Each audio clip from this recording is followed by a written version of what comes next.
cut snacks out of the budget, you know? And it feels like your paycheck is a sprint in a marathon. And you're just trying to keep up, but ultimately, a lot of us find ourselves falling behind. Now, the cost of everything, from fixing your car to paying your rent, just seems to be on a one-way trip to the moon.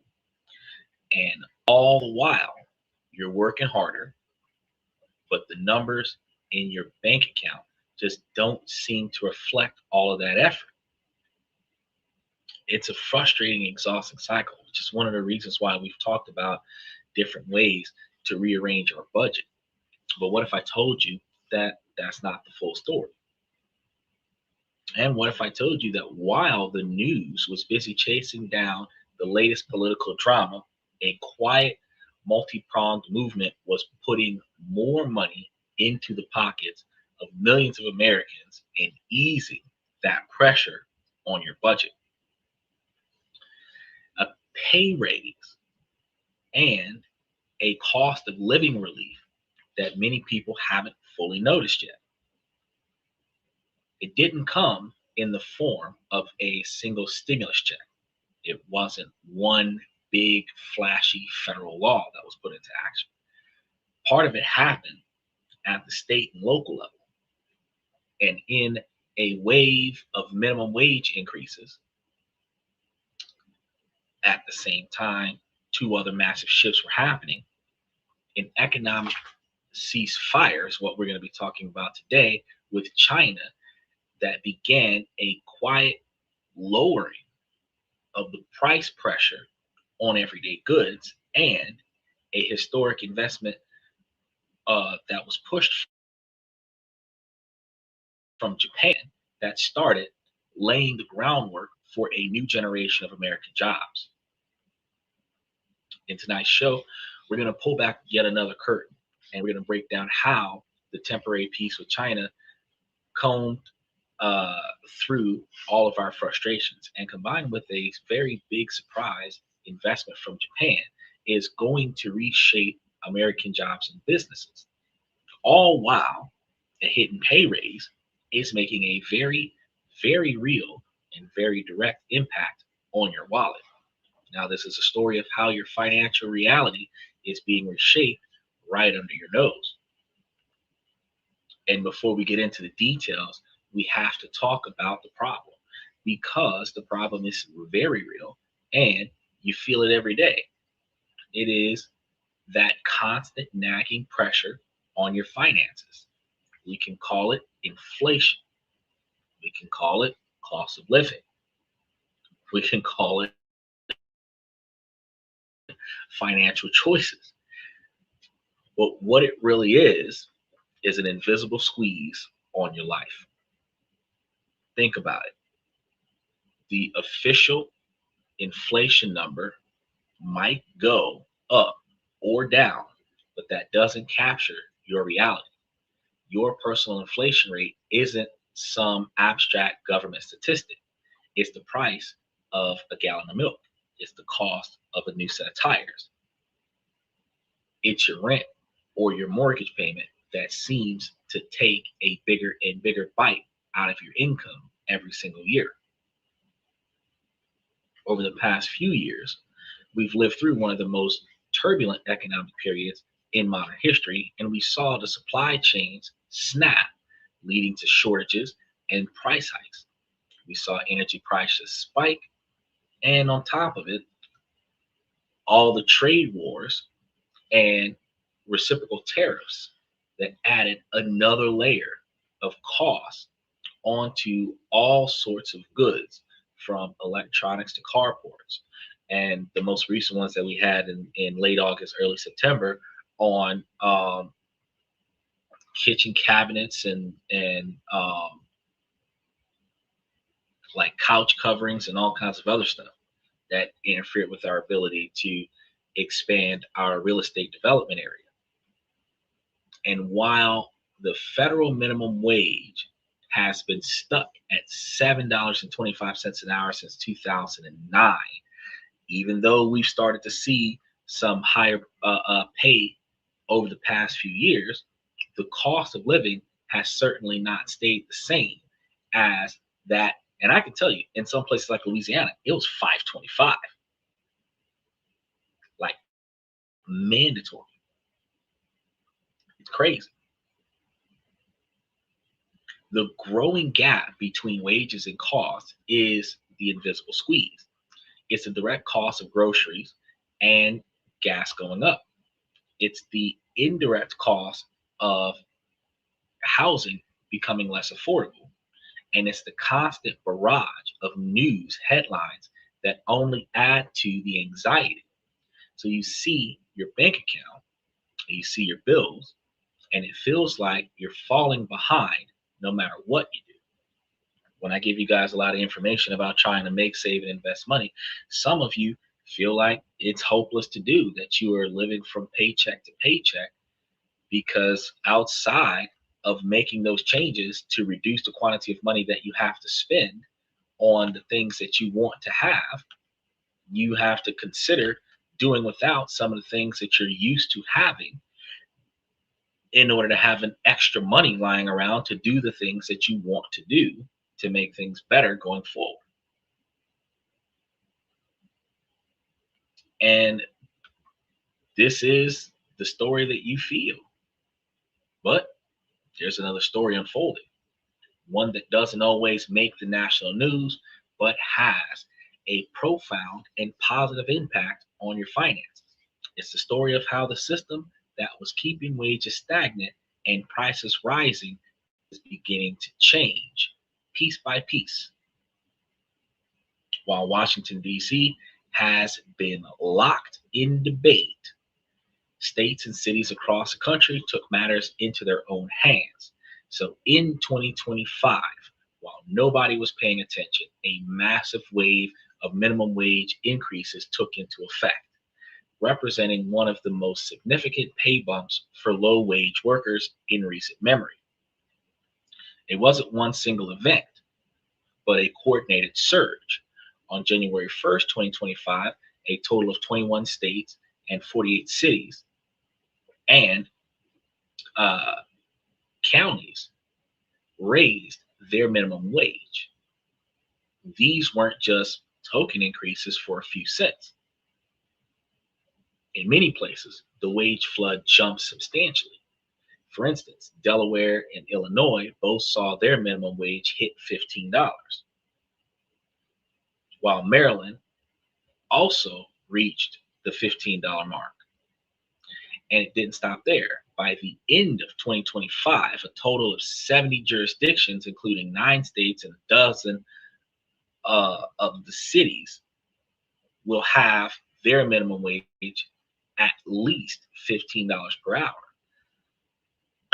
Even more impressively, 53 of the locations, like California being $16.50 and Connecticut being $16.35, will have their wage floor exceeding $17 an hour. Later in the year, other states like Florida are set to continue their phases and increasing their wages, where states with minimum wage rising to $14 per hour are on their way to $15 an hour as a mandatory minimum. And I know a lot of people are thinking, oh man, I've been getting 15 far more than just this past year. Right. But you also recognize that after you get your job, you typically get your job at like less than what the current minimum wage is right now, 7, 9, 11, whatever. And then the job will give you a raise after the 90-day training period and put you at that level. And then you won't see another raise for 1 to 5 years. Well, now everybody who's not at 15 will be at 15. Everybody who's getting hired now are going to start being hired at 15 at the very least. And then you're still going to see that $1 to $3 raise for coming out of the 90-day training period and making your way into the usefulness of the company. Anybody who's in a training period and then showing their years of experience might immediately bump to 20 to 25 instead of going from 10 to 18. So it's a huge bump for minimum wage workers. You're going to see it a lot more than those individuals that get $2 to $3 over minimum wage. You're not really going to feel that increase. You might get 50 cents, you might get $1, but you're not going to feel that increase because you're above the minimum wage level. But to understand how momentous this is, you have to realize we're creating a new reality for America and American wages. Because for years, the conversation has been stuck around the federal minimum of $7.25 an hour. And we were talking about this before, where we covered on the show how minimum wage needed to be higher, and it should not be a minimum working wage, it should be a minimum living wage. But now we're looking at this wave of states and local action that is creating a new de facto standard that is far higher than what we're used to. And these raises are happening through two main mechanisms. Some are scheduled, legislated step ups on the path to the target, like 15 an hour or higher, while others are automatic annual adjustments tied to inflation expectations. This movement isn't just happening in traditionally high cost coastal states. It's happening everywhere. And we saw the increases in places like Nebraska raising to $13.50, Missouri to $13.75, and Michigan to $12.48. And some of y'all that's making 17 and 18 are like, oh, that's nothing because I'm getting $5 or $7 more than that. But then ask you, when's the last time your boss gave you a raise? This geographic diversity shows a broad consensus is building. The old wage floors are no longer acceptable, and this is a direct cash infusion for the workers who need it the most. So, what does this all actually mean for you? Well, it means your wallet finally gets some breathing room and the relief that comes from two different directions. More money coming in and less pressure on the price that you pay. Because first, the pay raises. Millions of low-wage workers are going to get that immediate increase. For full-time workers, a raise from 13 to 14 an hour means an extra $160 a month. That votes the same if you're going from 14 to 15 or from 15 to 17. And that's money that can go directly towards paying for groceries. It's the first thing that we're going to start doing, buying more food, buying better quality food. It'll be able to help you cover car payments or pay off medical bills, get much needed car repair. You know, a lot of people that buy used tires because they can't afford to buy new tires might actually go buy the new tires that go a longer distance. But the impact goes even deeper. Economists refer to a spillover effect. When the wage floor is raised in such a dramatic way, and employers often adjust their entire pay scale upward to maintain the gap between roles, meaning the raises ripple up in income ladders. So those that was getting $3 above minimum wage would still be getting $3 above minimum wage when we reflect the fact that minimum wage is raising up to $16, $15, $16. If you were getting $3 above minimum wage when it was $7.50 or $7.75, $8 an hour, everyone else gets a $3 raise, you're likely to get a $3 raise too. But at the same time, that wages are going up for many, a separate force is working to keep prices down. Because in 2025, the United States and China agreed to a tariff ceasefire in recent times. And instead of letting high tariffs snap back into place the way they were supposed to do after the delay in August, they cut many of them down to about 10% and locked that rate in for a full year. And remember when we talked about this in August, they were at 34%. They're 34 from the United States to China and 25 from China to the United States. This is huge for it to be down to 10% now. Lower tariffs mean smaller cost on imported goods and parts like electronics, machinery, and components. That reduces the risk of new price spikes that would otherwise squeeze your budget. On top of that, China rolled back several retaliatory tariffs on the United States exports, especially farm products, helping American industries. And the US reduced special fentanyl related tariffs. So, for those of you that are interested in fentanyl, it's going to be in higher supply now.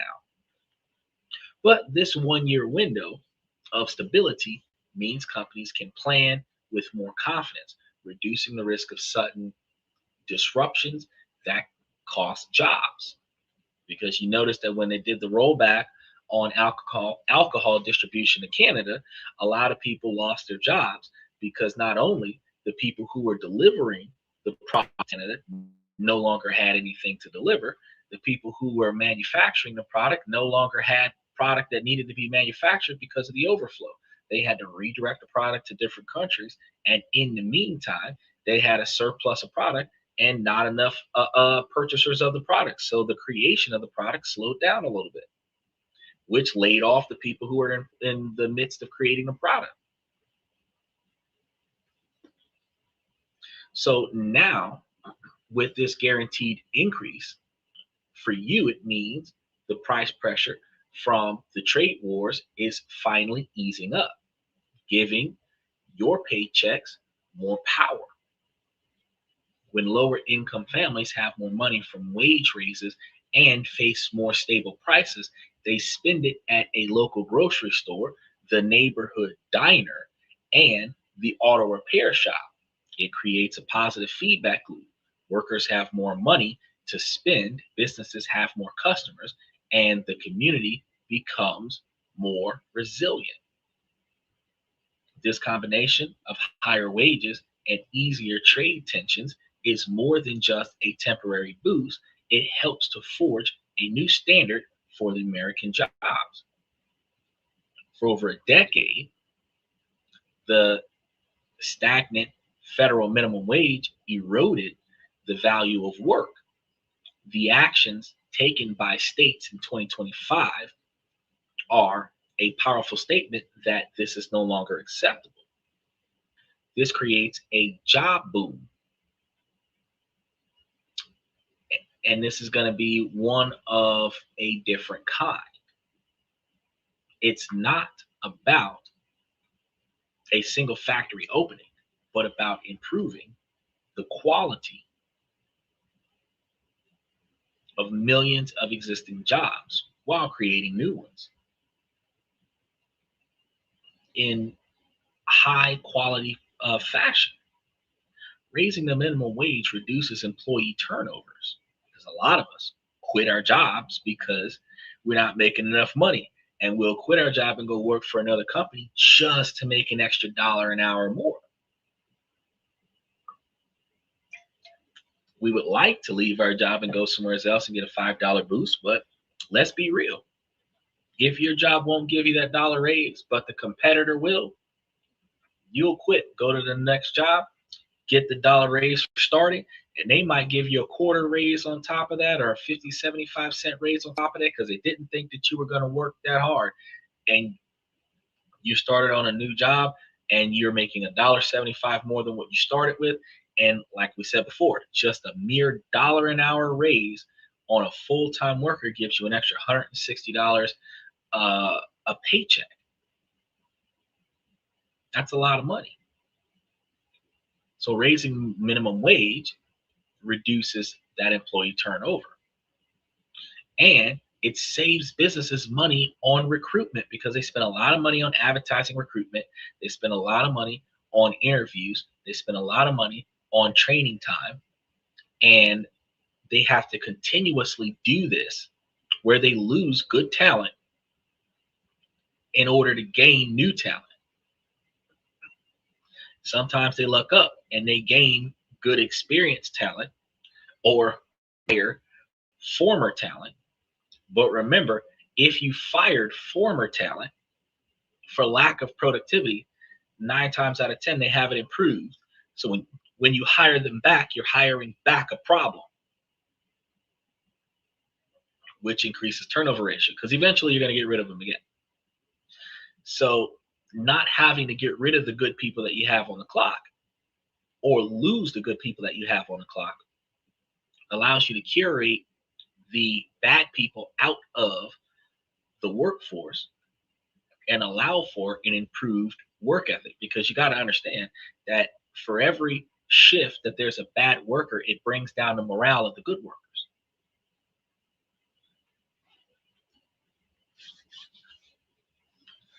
This is going to create a more stable, experienced workforce. As more states adopt a $15 or higher minimum wage, it puts competitive pressure on businesses everywhere to lift wages. And for any company that has yet to fall back on automation, where they're placing human workers for machines, they're going to spend more time and more effort leaning towards rectifying the lack of wages. One of the reasons why several Amazon stores have gone union. One of the reasons why a few of the Starbucks stores have gone union. Because until they're 100% automated, they have to rely on human workers, and they will have to meet the demand of the workers. Now, this is happening alongside another major economic shift. It is a massive multi-year investment push from Japan. And they're going to be doing that into the United States government, because as part of a broader trade understanding with the United States and its allies, Japan has committed to a huge wave of investments in American manufacturing, autos, technology, and infrastructure projects. And this isn't just a line item in a trade deal. It means real world job creation. First, it creates construction jobs to build and upgrade plants and facilities. Then it creates ongoing positions in manufacturing, engineering, and maintenance. These projects don't just benefit the people who get those jobs, they also boost local tax bases and create secondary income for nearby businesses like restaurants, housing, and local services, spreading the economic benefits throughout the community. Because wherever a business starts up, workers got to eat, workers got to sleep, workers need transportation, workers need gas for their transportation. You start building a neighborhood this way. This is a massive upgrade for the American workforce. One of the things that was said in the last election campaign was, one, the creation of new jobs, and two, bringing American manufacturing back to the United States. Well, here it is. You have states raising the floor on existing jobs, making them more stable and livable. And at the same time, you have a major ally making a long-term investment to create the next generation of skilled American jobs. So it's not just about what you can buy today, it's about building a more stable future for tomorrow. So why isn't this combination of events front page news every single day? because it's a complex story spread across dozens of states, international trade agreements, and corporate boardrooms. It's easier to talk about abstract national numbers than it is to explain how a patchwork of state laws, a tariff ceasefire, and foreign investments are collectively improving the financial lives of millions of Americans. But this is where the real economic shifts are happening. This is the story behind the story. And this is your pay raise, your neighborhood, uh, the improvements of accessibility to jobs. It's the newfound price of stability on the things that you buy. And it's the foundation being laid for better jobs in your community coming soon. Now, the mainstream narrative often focuses on what federal government is or isn't doing. But the most powerful change is often the one that happens closer to home. We typically pay attention to so many things in our life that has absolutely no impact on our life besides a conversation piece or personal entertainment. But there are so many things that happen in our lives that we don't pay attention to that has direct impacts on our ability to be successful. And yet, we do not pay attention to the things that impact our ability to be successful. I know a lot of people are going to blame the extra money on their paychecks from the non-taxed overtime. Technically, overtime is still taxed. It's just going to get a massive deduction. So when you file your taxes, you're going to see a larger tax return this year off of all of the overtime hours that are being taxed on your paycheck as it stands. Because you and I both know that when we look at our check stubs, you do not see untaxed overtime hours. Your whole check is taxed the way it's supposed to be taxed, but you're going to be getting that tax credit in the 2025 tax year. That's going to reimburse you on all of those overtime hours that wasn't supposed to be taxed. Businesses have that exemption this year where that line item of untaxed money is exempt from penalties because this is the pilot year. So in 26, you might start seeing your check show regular hours, overtime hours, and the overtime hours not get taxed. But the regular hours, even at 60 hours, the regular hourly rate get taxed. You'll see tips in a different line item untaxed up to a certain amount. But that's going into the 2026 year. Because I know all of us, we're like, man, I thought we weren't going to be paying taxes on this, but they're taking it out of your check. So that means that really you're just getting a bigger refund back at the end of the year.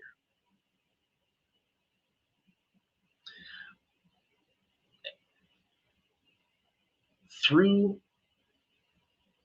the quiet machinery of global economy, we find some of the most drastic changes that you typically notice when you're buying something that's being shipped in from overseas, when you're going to impulse buy on something that used to be a certain price, and then you see that end of the year discount sale, and then after the end of the year discount sale, the price doesn't go back up. You'll find these changes in the full accessibility of products that wasn't accessible before, where it was on limited supply and you had to get it while it was in stores, and now it's full on the shelves. You're looking at different changes that are slowly trickling in and quickly building up to put you in a position to be more successful for the upcoming years. And I mean, if you want to continue understanding the real stories that actually affect your money and your future, then you got to make sure that you like and subscribe on this channel and hit those notification buttons, because we cut through all the noise to bring you guys the insights that you won't find anywhere else. But let's bring it together.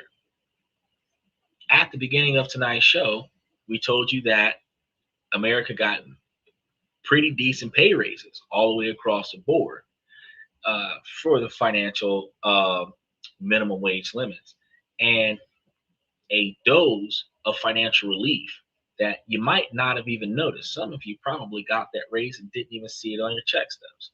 And now you're seeing that it wasn't a single event, but a powerful, widespread movement reshaping financial reality for millions of Americans. First, we talked about that invisible squeeze, the relentless pressure of rising prices and stagnant wages that has hit workers directly in their wallets. Then we revealed the quiet revolutions that's pushing back, and it is happening in three key ways. Part one is the massive wave of the state and local minimum wages that are increasing, and that took effect throughout 2025, putting more money directly into the paychecks of millions of workers. Part two is that economic ceasefire with China that happened most recently towards the end of 2025 that will start impacting us dramatically going into 2026. By cutting and freezing tariffs, it is easing the price pressure on everything from consumer goods to industrial parts, giving your wallet much needed breathing room. And finally, part three is the new standard for American jobs being built by Japan's massive investment push into the United States manufacturing and technology infrastructure. This is going to be creating a new generation of stable, well-paying jobs and strengthening local economies.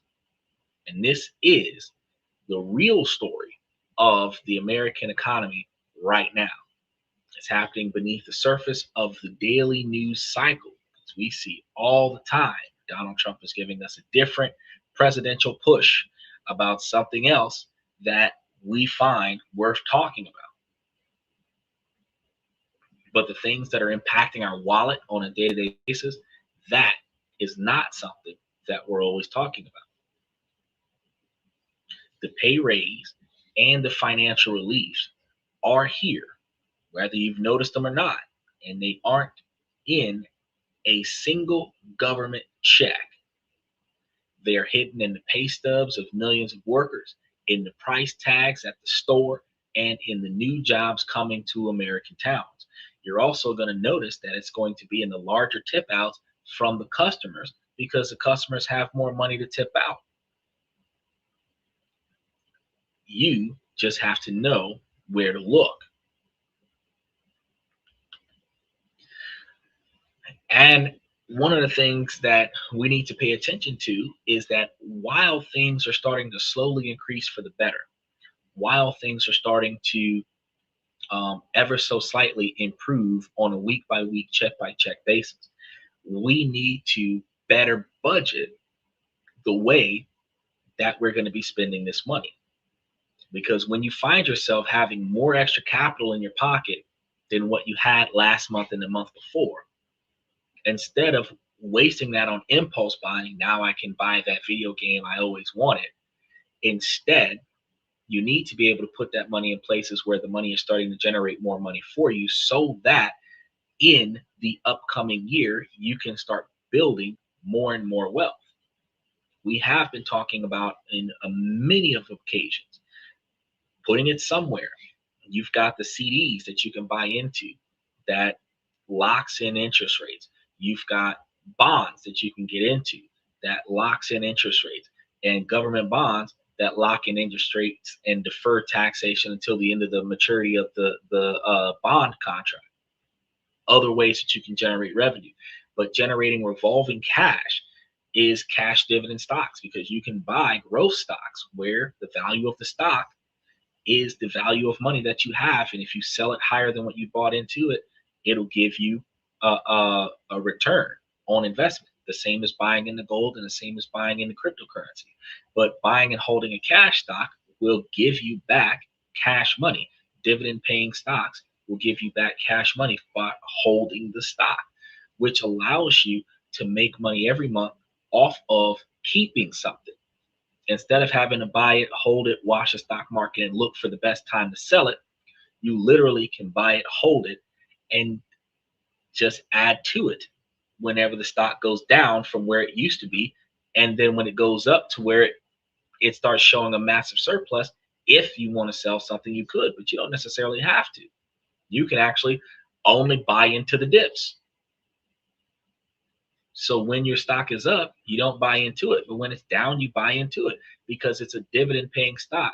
It doesn't matter if it's worth $1 or if it's worth $1,000, your dividend distribution is always going to be the same. So if you have a stock that's $300-400 a share, if it drops down to $200 a share, that's when you buy into it. If you have a stock that's $2.85 a share and it drops down to $2.40 a share, that's when you buy into it. You have a stock that's $30 a share, and when it drops down to $20 a share, that's when you buy into it. But if it goes up to $50 a share, that's not when you're buying into it. You're buying into one of the other ones that dropped, so that you have more shares at a cheaper price. That's going to be giving you more dividends over a period of time. And one of the things that we've discussed is, if in the event that you're bulk buying once a month, so all of your dividends come in for the month, and then you find the one stock that does dip, and then you buy into it, keeping the spread the same. You want to have probably 10 or 15 stocks, 10 or 15 really good paying stocks, and then you want to put your money across all of these stocks so that you can take the dividends and keep re-adding into those 15 stocks. You can continue to run through and try to get 25 or 30 stocks. Typically somewhere after 15, you start leveling off all of the volatility. And if you're going across each one of the markets, you should have 2 or 3 stocks from each industry. And across 5 industries, that's plenty of diversification where you can buy into the best performing stock or buy into the lowest performing stock in a specific industry anytime during the year and continue to improve your portfolio.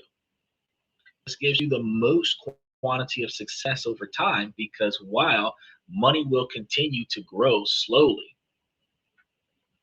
dividends will continue to increase slowly, your extra money is going to continue to increase slowly, and you will continue to improve that portfolio until you reach a point where you're making more money off of this portfolio than what you're making off of your daily job. That motivation to keep working on your job and keep investing in this opportunity gives you the ability to make things work in a way where when you do decide that it is time to retire,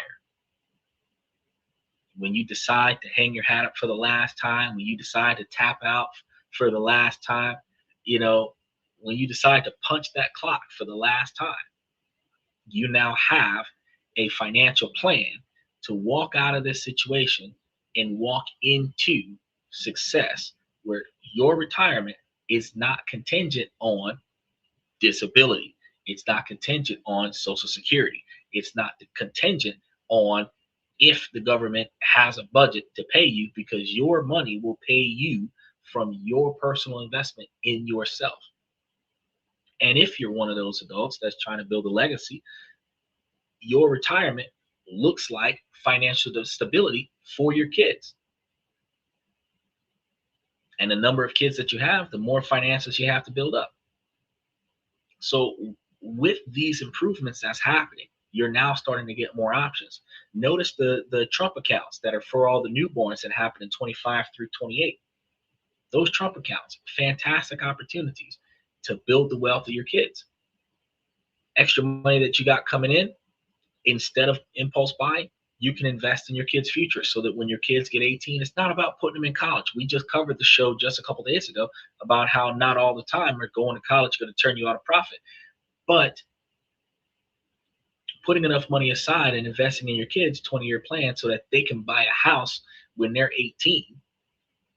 Doesn't matter if you're renting or not. If your kids can buy a house when they're 18, Either y'all can all move into the house that your kids own so that you don't have to worry about paying rent anymore, or rent out the house, or the kids can move out into a house where they can pay lower cost of living, which makes it better for them. And again, if you're in a situation where finances are tough, if the kids buy the house and you guys mortgage the house, or the kids buy the house and you guys are renting out the house, then you're able to live in the house with the kids and have different incomes coming in that helps the kids keep the houses until the kids find their stability. Because an 18-year-old can put the money down on the house, and then mom and dad can keep paying on the mortgage until the kids get their jobs together.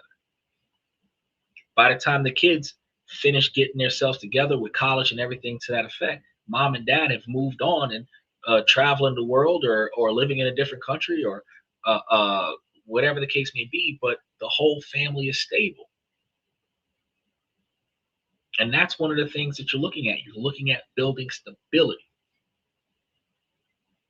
It starts with you stabilizing your check for yourself. And if you're single and you want to get into a relationship, you want to stabilize your income. Then you want to find a financially stable partner. And a financially stable partner isn't just finding a girlfriend or a wife that's got money, because that's what women think, that men are looking for a woman that's got a good job. We don't care about that, but we definitely care about you being the kind of person that's not going to waste all of the money that the guy is working for. So you're finding a financially stable partner, somebody that's not wasteful. And then y'all are going to come together and try to build a kind of life where you can build yourselves financially stable children. And once you have successfully done that, where you can retire and not have to work, and your standard of living is covered, and your children are stable and they can go to work and they can take care of themselves, you have successfully done in your life what you are supposed to be doing, where everybody is going to be self-sustainable.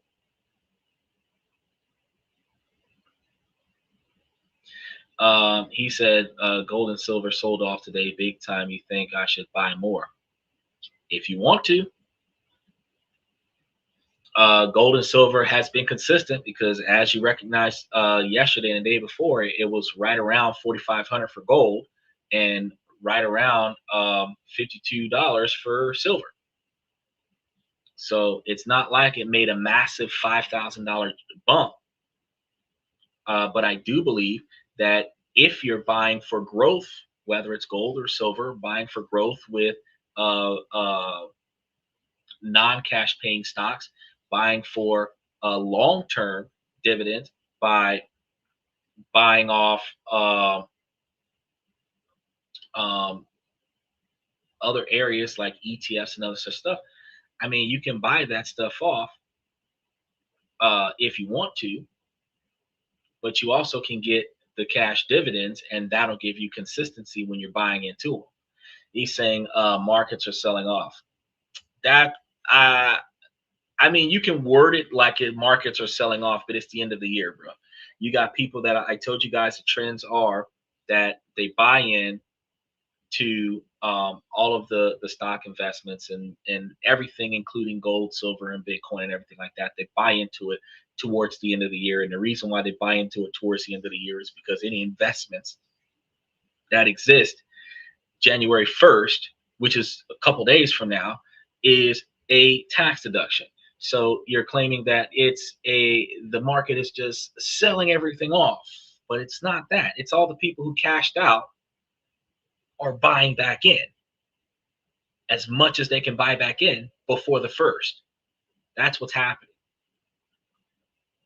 And yeah, granted, somebody has to sell in order for somebody to buy, because the market doesn't just have anything, stocks, gold, or anything like that, that's just floating with no ownership. Somebody owns it and somebody else is trying to get it. But the recognition that you have is that everything is just being reinvested in, which is the macro trend that I told you guys quite a few times. When we first started talking about this, when you tried to tell everybody to sell off all of their stocks and go into crypto and go into gold and silver, and I kept telling you that that wasn't going to work for anyone, because that fictitious knowledge would just lead them to losing out on long-term investments.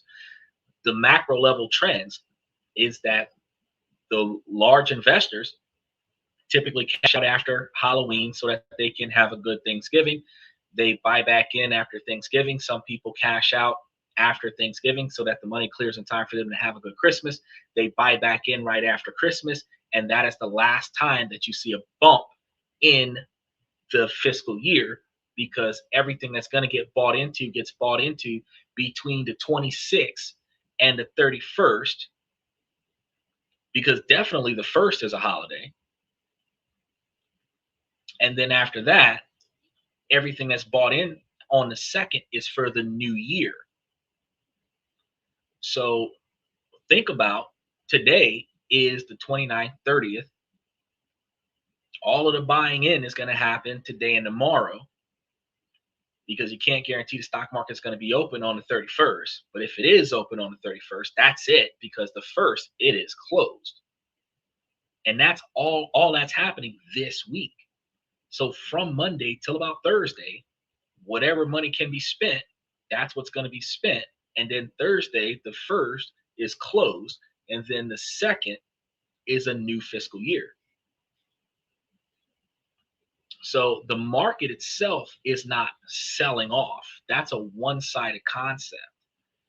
And that's what Logic was talking about. That's a one-sided concept. It's not that the market is selling off. It is that everyone who pulled out in October is actually buying back in December, putting as much as they can on the books before the end of the fiscal year, so that when they do their taxes, they can claim a larger majority of still invested in versus the profit that they got out of cutting high.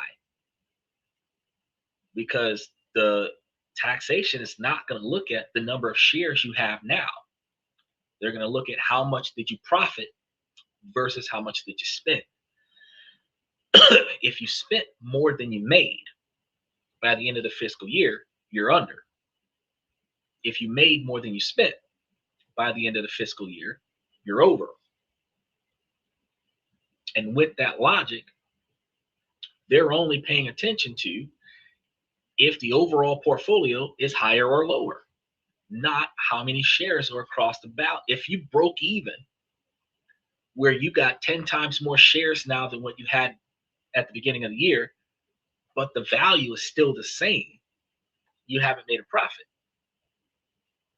But when the dividends start paying you in January, that's where the profit comes in. So, you got to look at the other side of the coin, because otherwise, information like Logic telling you guys, oh yeah, the market is selling off, should I buy gold? I don't know. He says, I hear you, bro. Have a good night. Thank you very much. I appreciate you stopping by. But it is better for you to look at the other side of things. It always is. Because the truth of the matter is that, yeah, you can go and buy that gold and silver if you want to, but the gold and silver that you're holding, you have to keep it until it makes more money than you bought into it. And since the 70s, it's gone up like 200% since the 70s, but that's since the 70s. That's like 55, 65 years. You're trying to start getting cash dividend returns on your investment right now. The only option that I have found, besides hitting it big in real estate and buying and renting out a property, which takes a massive investment as well, is buying into cash dividend stocks. Something that you buy today, and in 30 days, it's going to pay you out money. Or if you're getting the quarterlies, where you buy today, and at the end of the quarter, it's going to pay you out money. Those are the things. Now, I recommend that if you haven't started yet, you should have already started. But if you haven't started yet, you should buy into monthly cash payers first. Start your portfolio there.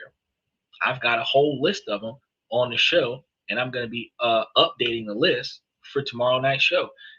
But this is the whole list. You buy the 15 cheapest cash dividend stocks, the most undervalued ones. Get those.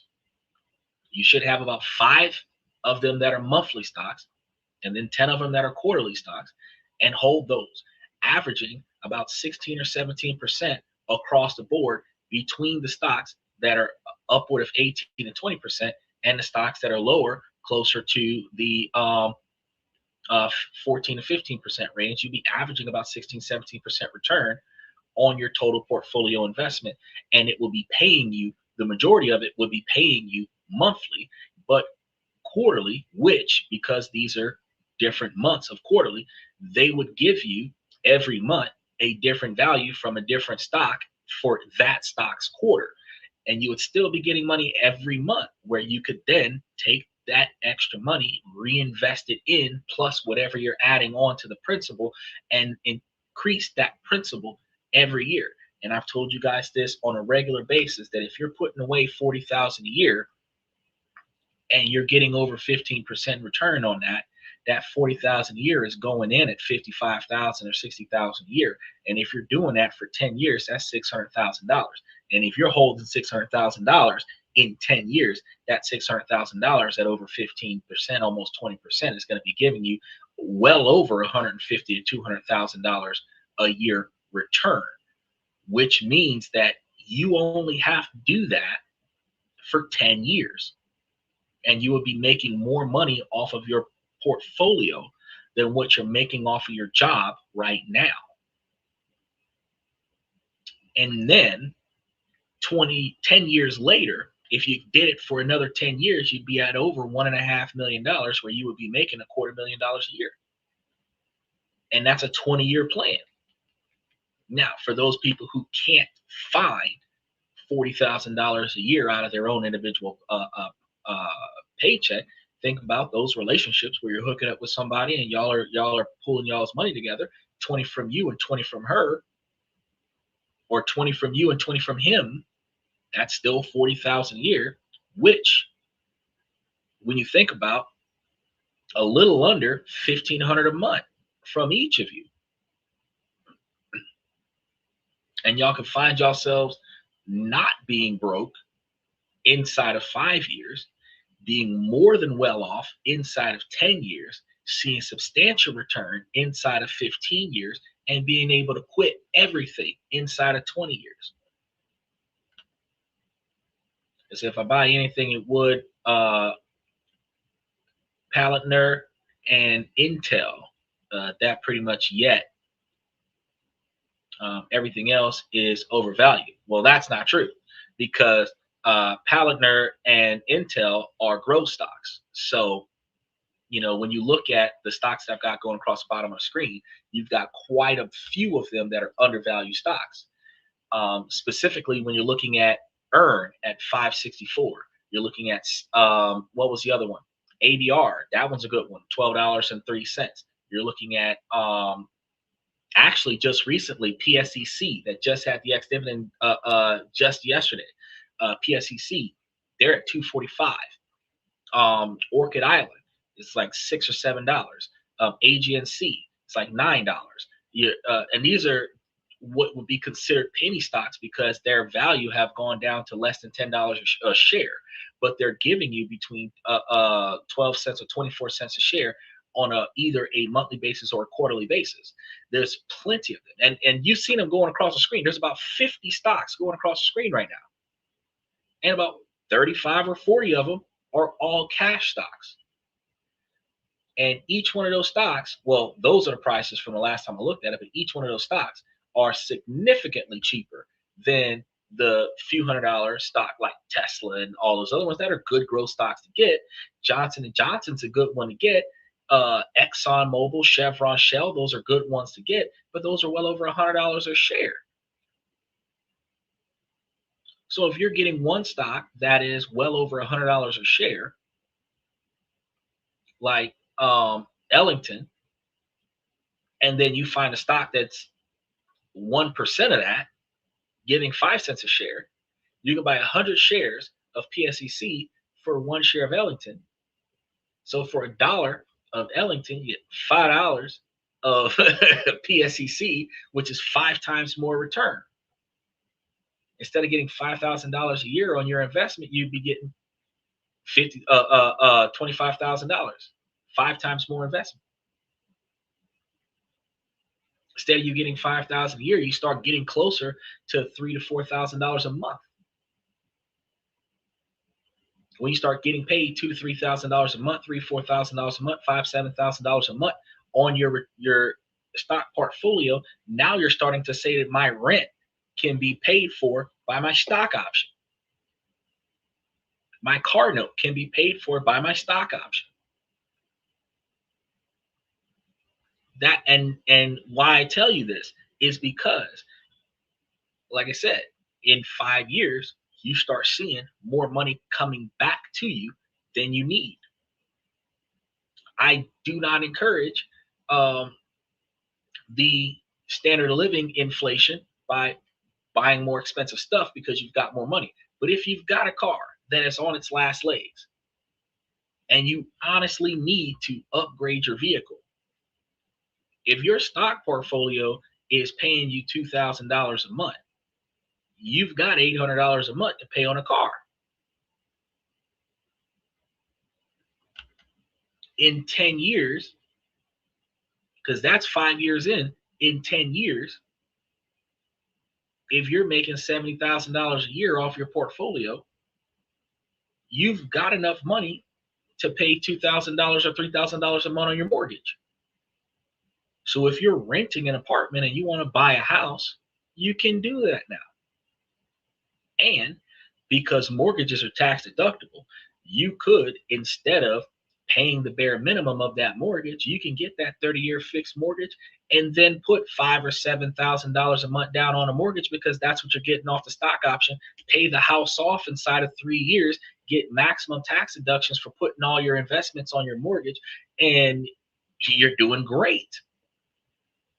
Because with the mortgage being paid down quickly, the installment loan gets paid down quickly, your credit score goes up.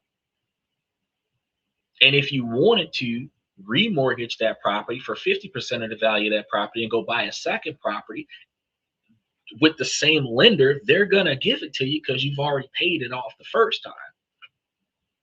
And you would be able to go and buy a second property and use that second property to build up rental property. You might have your single family home backed by your stock option, leveraged towards a second home that's drawing in revenue, paying on the mortgage. With two extra sources of income, because you've got your rental property and your stock portfolio, you can leverage both of those to pick up a third property and continue to expand. Between the two tenants that you have in a stock portfolio, if you're making more than enough money to cover your standard of living, you could always reduce your work hours and then focus on expanding the company. Because this is a business now. All of this stuff comes from being able to make more money off your jobs because wages are going up, getting more job stability, spending less money on getting the things that you need because the tariffs have gone down, but financially maximizing the stuff that you're trying to get and utilizing that to benefit your future. Because just having a bunch of extra money to waste, I mean, yeah, you can do that. But having more money, making more money for you, that is the best thing for you. That is the best thing for you.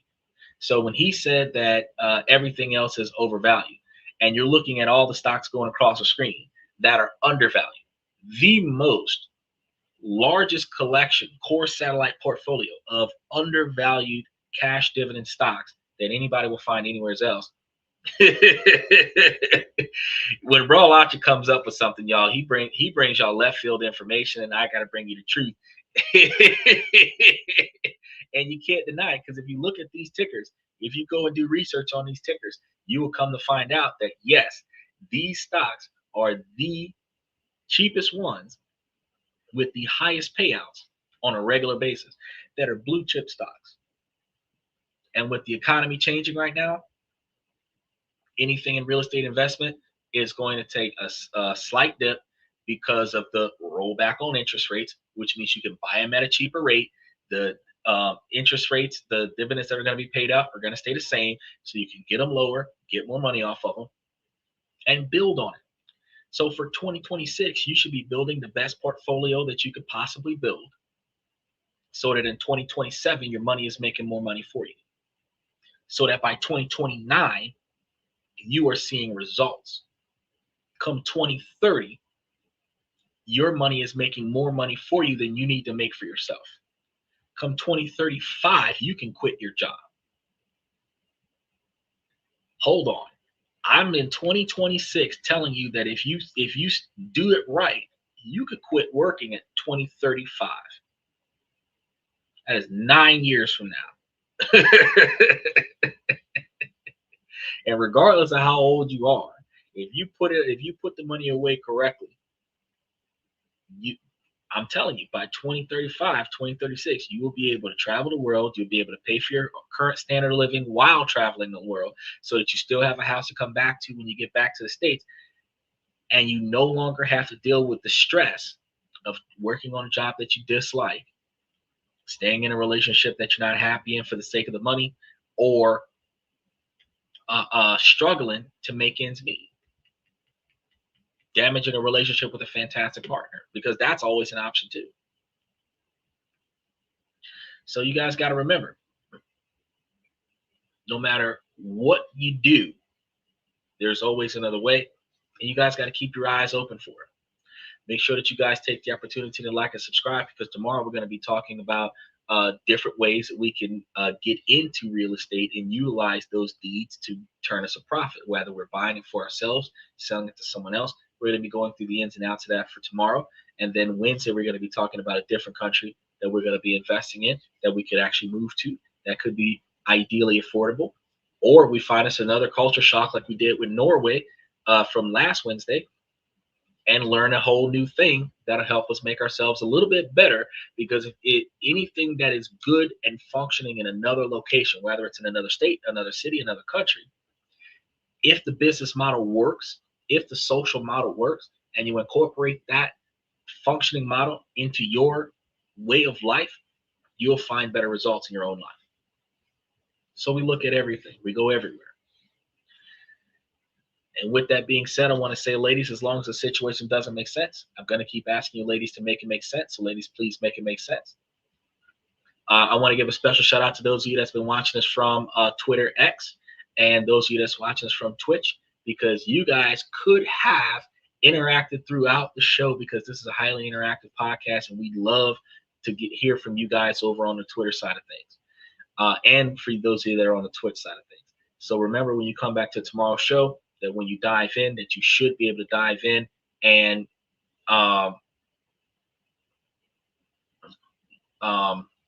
chime into the show, put your 2 cents in. Feel free to ask a question, because even though we're broadcasting off of YouTube, we are catering to Twitter, Twitch, and 2 different platforms of YouTube. And coming soon, as soon as they finish doing what they got to do, we more than likely will be coming from TikTok as well. We just got to wait until they finish getting their stuff together. So with that being said, if any of you have missed any parts of tonight's show, I want you guys to start it over from the beginning, because it's going to be on replay for Twitch. Well, no, it's going to be on replay for Twitter. If you're watching us from Twitch, you have to catch the replay on YouTube. And make sure that you like and subscribe if you haven't done so when you get over to the YouTube side of things. And take a look at the next week and a half worth of stuff that we've got up there, because we've got a lot of shows ready for you guys to hit that notification button. I want to thank you guys for coming to tonight's show. I'm your host, Xander, where we talk about this, that, and everything in between.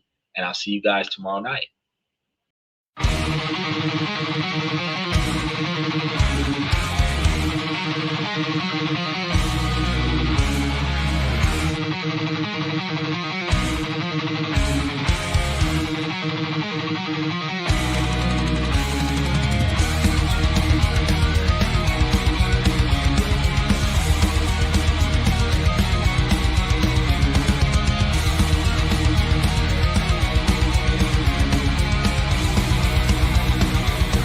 Higher ground.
My network is my net worth. Choose your company wise. Surround yourself with eagles, not with sheep in disguise. Every interaction is a reflection of my brand. Quality over quantity, that's my personal command. I'm not landing on higher ground where excellence is found. My potential knows no bounds, raising the bar, breaking ground.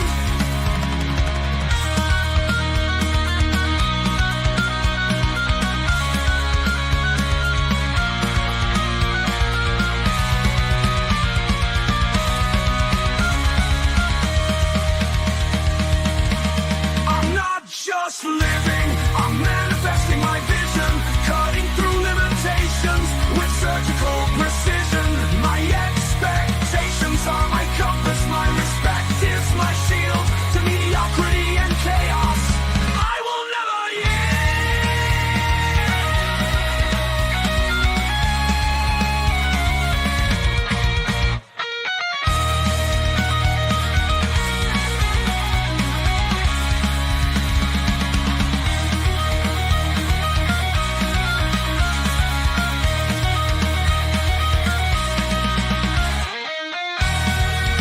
I'm not just living, I'm manifesting my vision, cutting through limitations with surgical precision. My expectations are my compass, my respect is my shield to mediocrity and chaos. I will never yield.